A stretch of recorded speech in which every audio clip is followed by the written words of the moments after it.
Obrigado, muito obrigado, Madame Teia. Hoje podemos dizer oficialmente que Madame Teia é um flop.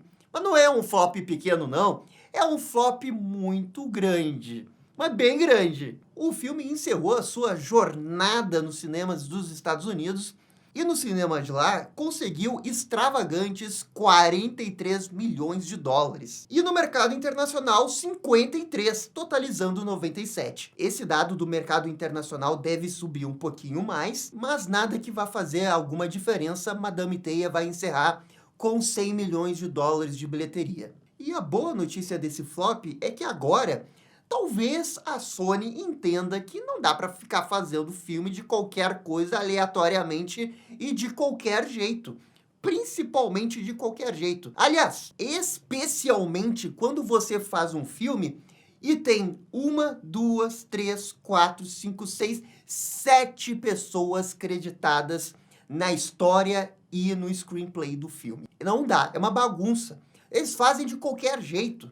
Um dos roteiristas de Madame Teia é o mesmo roteirista que escreveu Morbius, que por sua vez é o mesmo roteirista que fez Deuses no Egito. E para piorar, O Último Caçador de Bruxas. Rapaz, como é que pode? Como é que essas pessoas conseguem continuar lá? Essa é a fórmula do desastre. Essas pessoas não se importam 1% em querer fazer o filme minimamente decente. Talvez seja possível fazer um bom filme de Madame Teia, mas não com a Sony. E olha, sinceramente, eu acho que nós chegamos ao fim do Sonyverso depois do Madame Teia. É claro, a gente vai ter o Craven, a gente vai ter o Venom 3, mas depois de Madame Teia, eu acho que a gente não vai mais ver. Eu espero, pelo menos, né? Sabe, fazer filme do El Muerto, Madame Teia, que tenha caído a ficha da dona Sony para não ficar fazendo coisas absolutamente aleatórias com a franquia de super-herói mais rentável da história do planeta Terra, que é o Homem-Aranha. Eu sinto que os direitos autorais do Homem-Aranha no cinema terem caído na Sony foi muito obra do destino que gosta de brincar com a gente. O destino foi realmente cruel porque ele foi brincando.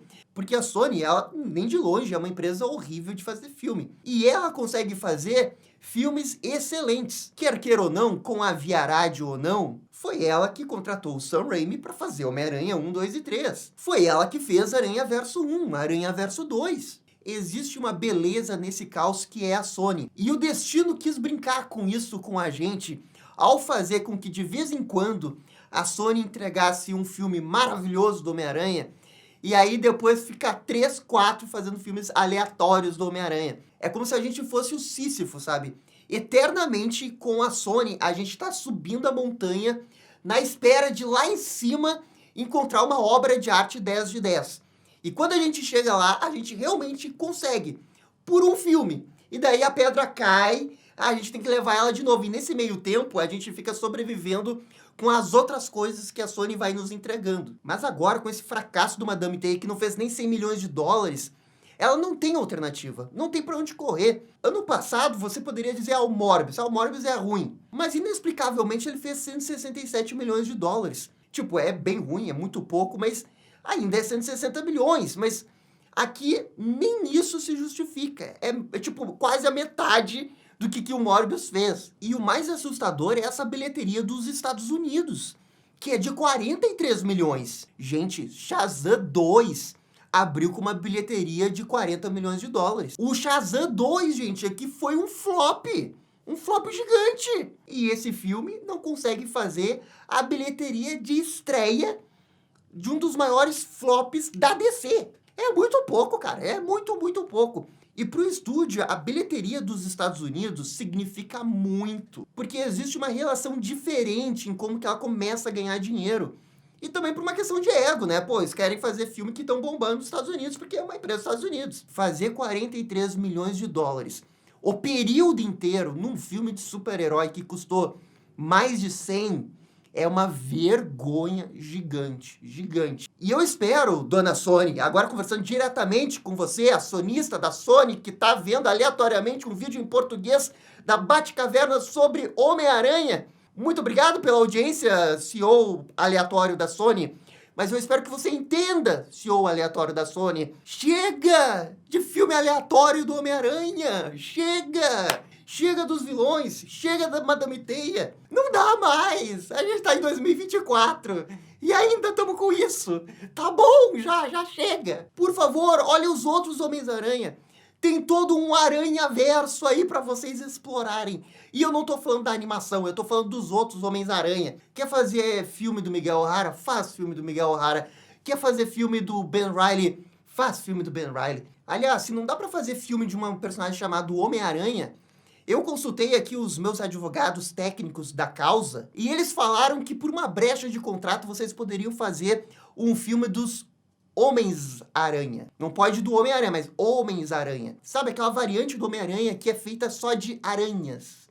Até isso eu tô aceitando, cara. Até isso eu tô aceitando. Pô, mas vamos falar sério, hein? Até que seria maneiro um filme dos Spiders-Man, hein? Essa variante do Homem-Aranha é uma das ideias mais malucas e geniais que eu já vi numa HQ do Homem-Aranha. Outra coisa, Sony, para de tentar enganar esses pobres atores a pensar que eles vão participar do MCU. Talvez alguém tenha dito pra vocês que no futuro eles vão fazer parte e talvez, sei lá, algum desses atores apareça no Guerras Secretas, aleatoriamente, num filme perdido ali, num cameo perdido.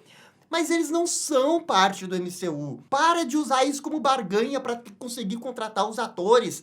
Isso é desonestidade, velho. Eles não fazem parte do MCU. Não fazem. Parem com isso. Escutou aí, acionista da Sony que tá vendo o vídeo aleatoriamente em português? Sim, eu estou falando com você. Sigo falando com você.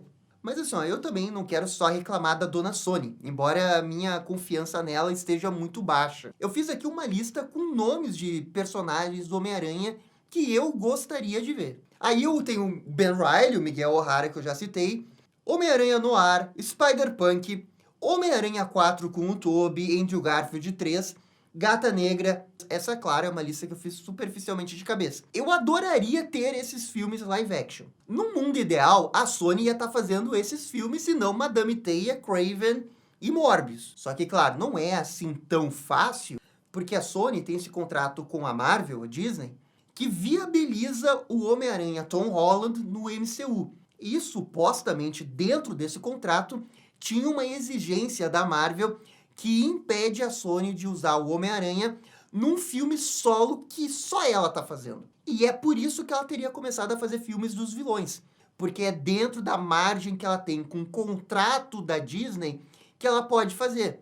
E aí, meus amigos, a gente percebe que esse contrato com a Disney, ele tem tantas coisas boas quanto coisas ruins. Porque com certeza é legal ter o Homem-Aranha dentro do MCU. Pô, é o Homem-Aranha. O Homem-Aranha tem que estar dentro de um universo compartilhado de super-heróis da Marvel. Tem que estar. Só que isso também impede da Sony explorar completamente em filmes solos o universo do Homem-Aranha. E aí é aquele negócio, eu realmente nem sei o que eu prefiro. Porque vamos imaginar que a Sony agora não vai mais renovar esse contrato com a Marvel. E isso vai devolver completamente o Homem-Aranha para a Sony fazer o filme que ela quiser dentro dos personagens que ela tem direito lá. Para os filmes que a Sony tá fazendo, isso poderia vir a ter um efeito positivo, porque daí a gente não iria mais ver El Muerto, Madame Teia ou Morbius tendo seus filmes. É só que o problema é que a Sony também não é muito confiável na hora de fazer filme. E aí eu morro de medo, sinceramente, do que iria acontecer se esse acordo com a Disney se desfaz e o Homem-Aranha volta pra Sony, 100%. Entre aspas, voltar, né? Porque o direito, claro que é da Sony. Esse é um acordo que ela tá fazendo. Porque se ela tá fazendo filmes na qualidade do Madame Teia do Morbius, né? Eu temo que essa qualidade ruim reflita em um filme do Homem-Aranha. Vamos lembrar por que a Sony acabou tendo esse acordo com a Marvel. Foi porque o Amazing Spider-Man 2 do Andrew Garfield foi mal de crítica e a bilheteria eles estavam esperando muito mais, embora tivesse feito uma boa bilheteria, mas pro Homem-Aranha foi pouco. E foi aí que teve o Kevin Feige que convenceu a Sony a fazer o acordo. E pra Sony, o acordo do Homem-Aranha tá no MCU é maravilhoso, porque todos os inputs criativos vêm pela Marvel. Tudo que ela precisa realmente fazer é executar o filme. Naquela época, quando eles fizeram aquele contrato, tinha um entendimento de que qualquer filme de Homem-Aranha que a Sony fosse fazer não iria chegar aos pés de um filme feito com a Marvel no MCU. Porque eles queriam surfar o hype do MCU. E o MCU tava bombando. Mas e agora? Será que a Sony não iria ganhar mais dinheiro se ela fizesse o Homem-Aranha do Tobey Maguire, o Homem-Aranha do Andrew Garfield 3, porque tem muito mais nostalgia em cima deles, talvez ela ganhasse mais dinheiro. Só que ela precisaria daí dar o input criativo para fazer um bom filme do Homem-Aranha, coisa que eu não confio muito nela agora. E olhando para o outro lado, pensando na manutenção desse contrato com a Disney, vai ter o lado positivo, que o Homem-Aranha do Tom Holland vai continuar dentro do MCU, e tem muita história ainda que dá para contar com ele, histórias boas. Hoje eu não acho que ele seja o melhor Homem-Aranha live action, mas ele pode vir a ser se ele tiver filmes melhores. Só que em troca desse potencial, esses filmes tem que ter esses outros filmes spin-off do Homem-Aranha, né? Assim, ó, o mundo ideal, na minha opinião, é que se existe realmente essa cláusula que não dá pra fazer filmes do Homem-Aranha, que não dá pra citar o Peter Parker, que não dá pra citar a palavra Homem-Aranha, porque o Madame Teia fica fazendo todo um segredo em cima do nome da criança, que é o Peter Parker,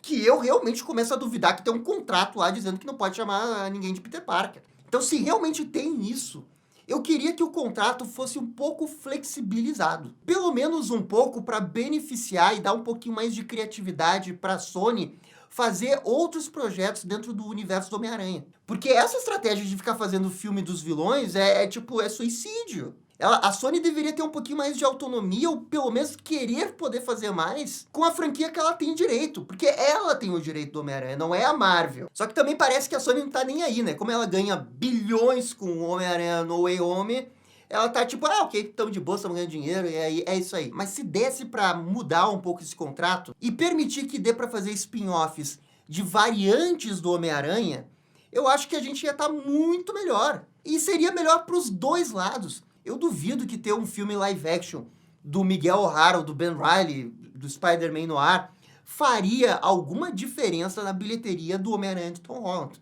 Eu duvido que faria. Mas até o Madame Teia tava tudo de boas pra Sony, porque qualquer coisinha que ela fazia dava dinheiro. Claro, ela tava fazendo os filmes do Venom. Venom vai dar sempre dinheiro. Venom é grande. O Morbius fez pouco, mas também ele não custou muito caro. Então isso é na cabeça da Sony. Ela gastou pouco e ganhou pouco. Ou ficou no 0 a 0 ali, sabe? Mas o Madame Teia é um flop gigante que passa uma mensagem muito clara. Que as pessoas não querem ver esse tipo de filme, especialmente os filmes que são muito, muito ruins. Que é o que a marca Sony meio que passa para as pessoas, que os filmes não vão ter tanta qualidade assim. A partir de agora, com esse flop, eu espero realmente que ela abra os olhos e perceba que não dá para fazer esses filmes no piloto automático, contratando qualquer pessoa ali no estúdio para fazer o roteiro, sabe? Mentindo para as pessoas dizendo que é um filme do MCU, não é. Que ela perceba que se ela quiser continuar fazendo esses filmes e ganhar minimamente dinheiro, ela vai ter que se importar mais com essa franquia. E eu acho que é a partir daí que ela poderia exigir que na renovação de contrato ou alterar alguma coisa nesse contrato para fazer esses outros filmes. Como eu disse, os direitos do Homem-Aranha é da Sony, não é da Marvel. Quem tem o poder de negociar é a Sony. Mas no caso, se essa cláusula aí, que ninguém sabe que realmente existe, for verdade, a Sony se submeteu a um contrato de qualquer jeito porque ela queria dar poder para a Marvel fazer os filmes, porque ela iria ficar de boa sem precisar se esforçar para fazer os filmes, porque ia chegar o Kevin Feige com o seu staff e iria dizer o que eles tinham que fazer. E em troca disso, o Kevin Feige só, quer fazer esses outros filmes dos vilões, tudo bem, mas de personagem do Homem-Aranha não pode. Com o termo do Homem-Aranha não pode. Mas a Sony se submeteu ao contrato. Eu espero realmente que a Sony perceba que ela pode fazer mais. Que ela tem que fazer mais. É o Homem-Aranha. E essa tolerância com os personagens ex do Homem-Aranha, eu acho que acabou, né? Acho que deu, acabou. O problema é que se esse contrato não for revisado e a Sony não poder nunca fazer um filme só dela com variantes do Homem-Aranha, ela não vai ter outra escolha a não ser continuar fazendo filmes dos vilões. E por que ela não iria parar? Porque ela precisa ter os direitos. Ela não pode simplesmente, vou parar de fazer. Ela precisa continuar fazendo os filmes para manter os direitos do Homem-Aranha. Só que para fazer isso, ela também faz de qualquer jeito e ela queima ainda mais a imagem que ela tem. No final do dia, esse contrato que ela fez com a Disney acabou sendo legal pra gente, porque a gente ganhou o Homem-Aranha no MCU, que era um sonho que todo mundo queria realmente ter. Pra Sony foi bom porque ela tava ganhando dinheiro, feito louco. Pra Marvel foi boa porque ela começou a ganhar dinheiro com o Homem-Aranha, que até então ela não tinha. Só que sem fazer filmes do Homem-Aranha ou de alguma variante do Homem-Aranha, eles tiveram que apelar pros vilões. E bem, eles apelaram pro maior vilão do Homem-Aranha em termos de popularidade, que é o Venom. E daí, beleza, conseguiram fazer Venom 1, conseguiram fazer Venom 2, e agora tá no Venom 3. E, tipo, dificilmente vai passar disso. E depois, no meio disso, o olho cresceu e eles começaram a fazer filme do Morbius, do Craven e da Madame Teia, que não é bem vilã, mas tudo bem. Só que esses filmes foram feitos de qualquer jeito, são filmes ruins, e o público não gostou. Esse que é o ponto do contrato que a gente só tá conseguindo ver agora e que prejudica bastante a Sony. Talvez não financeiramente, mas ela também não tem muita opção do que fazer. E a única coisa que eu consigo pensar que ela poderia fazer é esse negócio de revisar o contrato para ver se poderia fazer filme solo de variantes do Homem-Aranha. O que eu acho que seria bem bom pra Sony, mas eu também acho que o seu Kevin Feige não queria aceitar. O que coloca os dois num impasse e que provavelmente as coisas vão ficar assim mesmo. Mas, pelo menos, o flop do Madame Teia avisa a Sony que, ó, não dá pra fazer de qualquer jeito, não dá pra ser ruim, e não dá pra fazer de qualquer personagem. Quem sabe você, Sony, lute pra conseguir fazer alguns filmes de volta do Homem-Aranha, porque senão vai ficar esse marasmo aí. Vocês um dia vão ficar sem vilão bom pra poder utilizar. Aliás, já tá começando, porque depois do Venom, vão fazer filme de quem? De qual outro vilão que magicalmente pode dar um filme com uma grande bilheteria aí? Sabe, tem? Vai fazer filme do Duende Verde? Sabe, eu não sei, acho que não. Acho que não daria bilheteria esses filmes. E sempre teria o risco de serem filmes ruins, né? Que é o que recentemente tem acontecido com a Sony. E eu acho que é isso aí. Eu realmente vejo que a Sony, com esse flop, ela vai tentar melhorar. O quanto que ela quer melhorar, aí fica a margem da questão do contrato e o quanto que ela quer lutar para tentar fazer outros filmes do Homem-Aranha sem ser do Tom Holland. De uma forma ou outra, eu tenho certeza absoluta que essa fase de filmes absolutamente aleatórios, de qualquer jeito, a Sony vai parar. Eu espero. Mas a Sony eu não duvido de nada. Da Sony eu não duvido de nada. E galera, eu acho que é isso aí. Comentem aqui o que vocês acham disso tudo. E no mais, eu fico por aqui e até a próxima. Tchau, tchau. E esse foi o vídeo comentando sobre o super mega flop de Madame Teia. E aí, gostaram, não gostaram? Deixem suas opiniões nos comentários. E se curtiram o vídeo, deixe aquele joinha e inscreva-se no canal para ficar sabendo absolutamente tudo sobre Batman. Obrigado, gente, e até a próxima. Tchau, tchau.